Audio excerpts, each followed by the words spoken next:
Mystery of life and death. Life and death are no doubt the two most natural events that will ever take place in our lives. The birth of a baby is one of the most joyous times that any of us will ever experience. And the death of someone that we loved will be one of the saddest times that we ever experience. I know the feeling of both these events because I have experienced both the birth of my own children and the death of the people that I have loved dearly. I know the joy and I know the heartache. Most of us don't want to think about death. We just want to think about our lives as they are today. We want to enjoy life. We want to love and we want to be loved. But when someone close to us takes his last breath, we come face to face with death itself. Sometimes we forget that death is just as natural as birth, and whether we like it or not, one day each of us will be standing at death's door.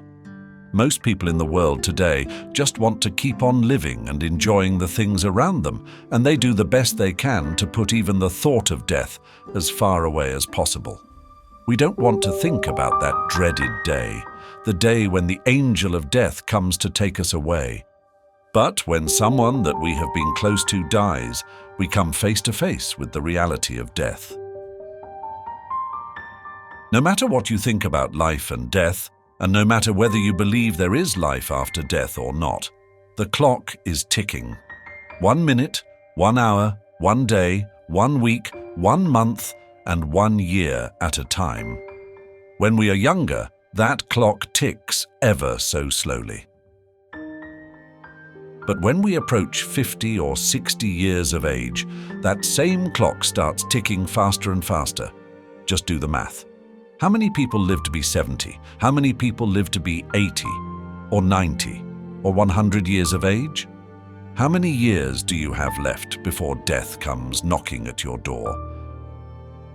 There are two numbers that we all know. One number is the date of our birth, and the other number is the date of our death. In between those two numbers is a dash. And that dash is the most important symbol in that equation, because that dash represents all the years in between those two numbers. It represents all the years between the day of your birth and the day of your death. How did you spend your life? What did you do with your life? How are you spending your life right now? Although it's unpleasant for many of us to think about our own deaths, I believe it is a wise and healthy exercise to think about that day. Because believe it or not, inevitably, both you and I will be faced with death one of these days, some sooner than others. But in the grand scheme of life, that day will come. You say, "Oh, I'm young, I'm healthy. I don't have to think about the day that I will die. Let us eat, drink, and be merry, for tomorrow we shall die." The questions that face us today are these. How will we invest the remaining days, the remaining years of our lives? How will you invest the rest of your life? Will you waste your years away, or will you use the remaining time that you have left wisely? Will you live your life selfishly, or will you live it selflessly? These are the questions that I put forth to you today.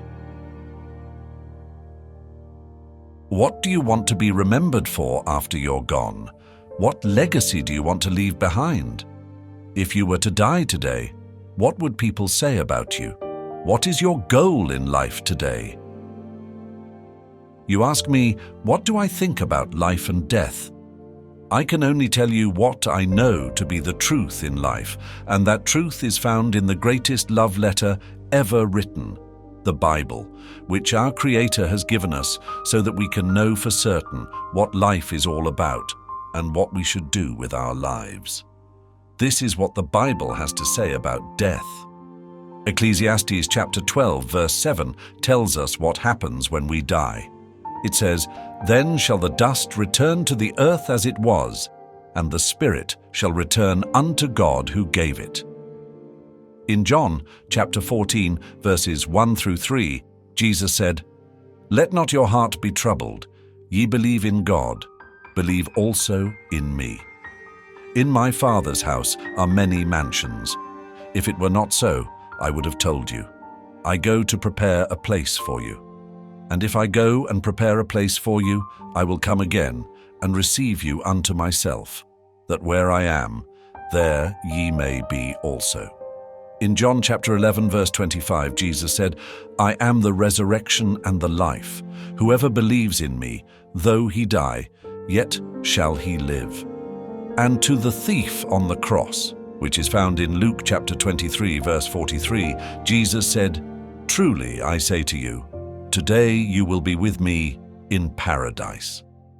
John the Beloved writes in Revelations chapter 21, verse 4, He will wipe away every tear from their eyes, and death shall be no more.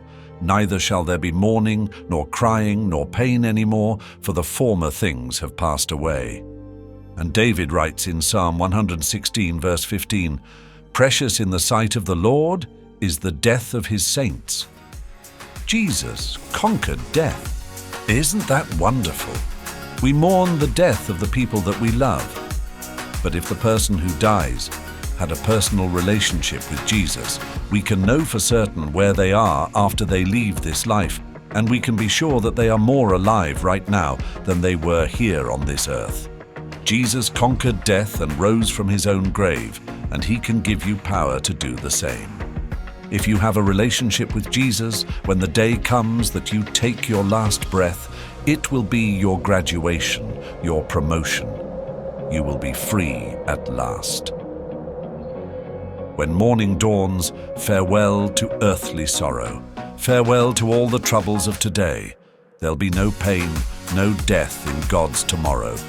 When morning dawns and shadows flee away. We'd like to leave you today by giving you an invitation to subscribe to our channel. And when you subscribe, please be sure to hit the notification button so you don't miss anything new that we put up on our channel. We look forward to seeing you again soon.